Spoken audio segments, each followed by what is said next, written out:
Hello and welcome to my channel, or welcome back to my channel. My name is Jay and this is a web of classic tales. If you're enjoying the videos, please like, subscribe, and share. If you would like notifications every single time a new video is uploaded, please click on the little bell icon. Today we will continue reading H.G. Wells' The Time Machine.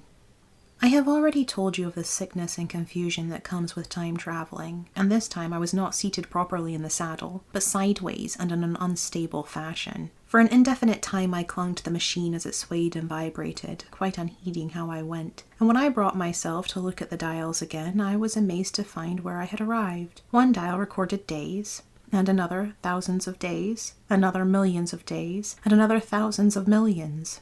Now, instead of reversing the levers, I had pulled them over so as to go forward with them, and when I came to look at these indicators, I found that the thousands hand was sweeping round as fast as the seconds hand of a watch into futurity. As I drove on, a peculiar change crept over the appearance of things. The palpitating grayness grew darker. Then, though I was still travelling with prodigious velocity, the blinking succession of day and night, which was usually indicative of a slower pace, returned, and grew more and more marked. This puzzled me very much at first.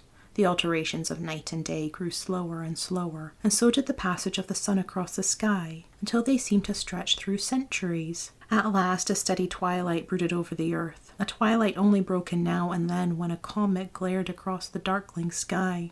The band of light that had indicated the sun had long since disappeared, for the sun had ceased to set.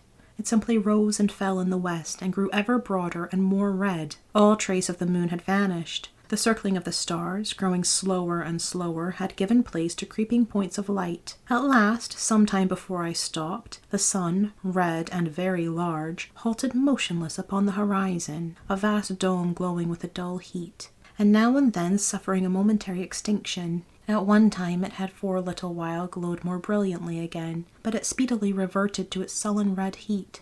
I perceived by the slowing down of its rising and setting that the work of the tidal drag was done.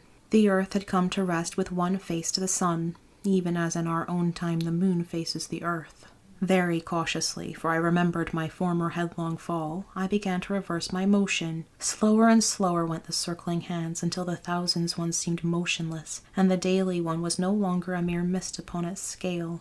Still slower, until the dim outlines of a desolate beach grew visible. I stopped very gently and sat upon the time machine, looking round.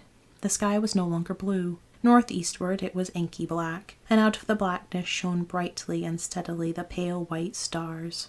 Overhead it was a deep Indian red and starless, and southeastward it grew brighter to a glowing scarlet, where, cut by the horizon, lay the huge hull of the sun, red and motionless. The rocks about me were of a harsh reddish color, and all the trace of life that I could see at first was the intensely green vegetation that covered every projecting point on their southeastern face. It was the same rich green that one sees on forest moss or in the lichen in caves, plants which like these grow in a perpetual twilight. The machine was standing on a sloping beach.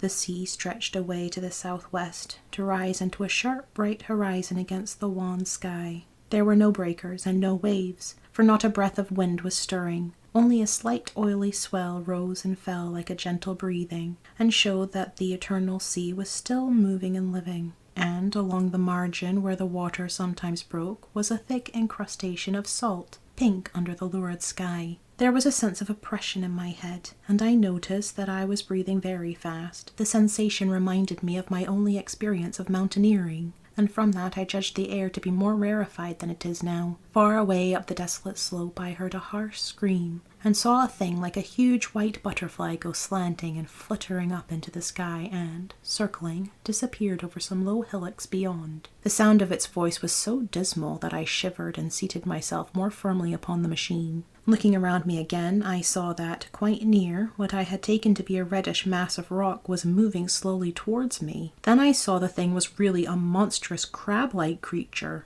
Can you imagine a crab as large as yonder table, with its many legs moving slowly and uncertainly, its big claws swaying, its long antennae, like carters' whips, waving and feeling, and its stalked eyes gleaming at you on either side of its metallic front? Its back was corrugated and ornamented with ungainly bosses, and a greenish incrustation blotched it here and there. I could see the many palps of its complicated mouth flickering and feeling as it moved.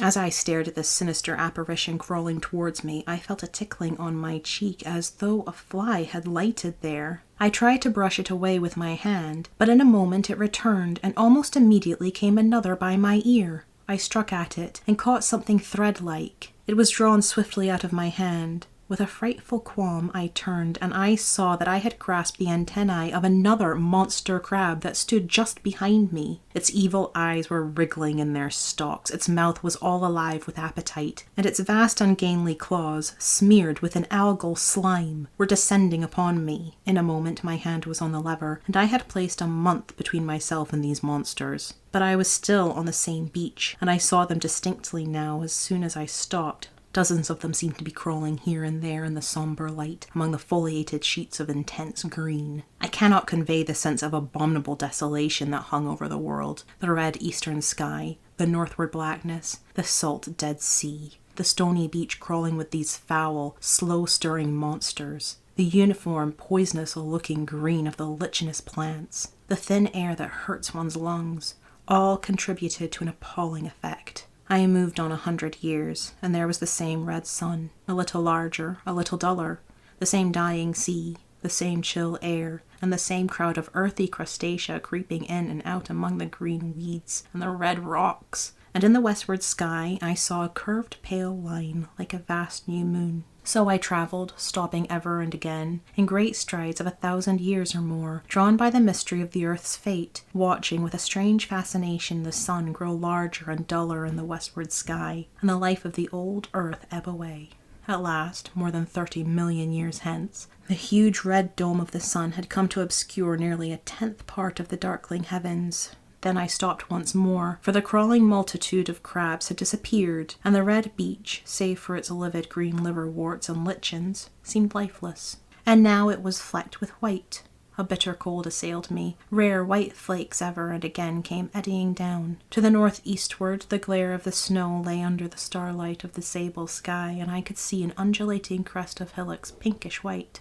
There were fringes of ice along the sea margin, with drifting masses further out, but the main expanse of that salt ocean, all bloody under the eternal sunset, was still unfrozen. I looked about me to see if any traces of animal life remained. A certain indefinable apprehension still kept me in the saddle of the machine, but I saw nothing moving, in earth or sky or sea. The green slime on the rocks alone testified that life was not extinct. A shallow sandbank had appeared in the sea, and the water had receded from the beach. I fancied I saw some black object flopping about upon this bank, but it became motionless as I looked at it, and I judged that my eyes had been deceived, and that the black object was merely a rock. The stars in the sky were intensely bright, and seemed to me to twinkle very little. Suddenly I noticed that the circular westward outline of the sun had changed, that a concavity, a bay, had appeared in the curve. I saw this grow larger. For a minute, perhaps, I stared aghast at this blackness that was creeping over the day, and then I realized that an eclipse was beginning.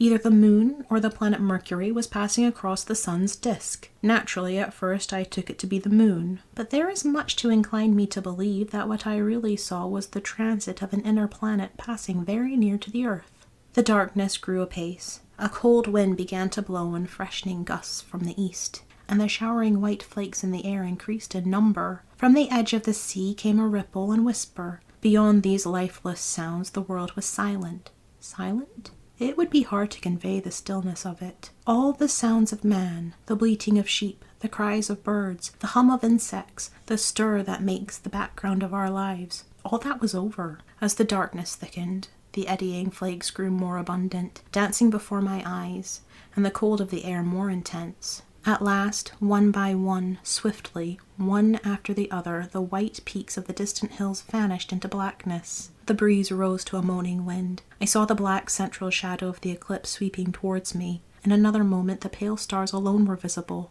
All else was rayless obscurity. The sky was absolutely black. A horror of this great darkness came on me. The cold, that smote to my marrow, and the pain I felt in breathing, overcame me. I shivered, and a deadly nausea seized me. Then, like a red-hot bow in the sky, appeared the edge of the sun. I got off the machine to recover myself.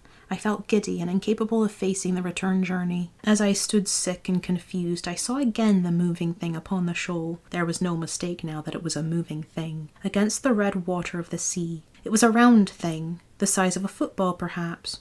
Or, it may be, bigger, and tentacles trailed down from it. It seemed black against the weltering blood-red water, and it was hopping fitfully about. Then I felt I was fainting, but a terrible dread of lying helpless in that remote and awful twilight sustained me while I clambered upon the saddle.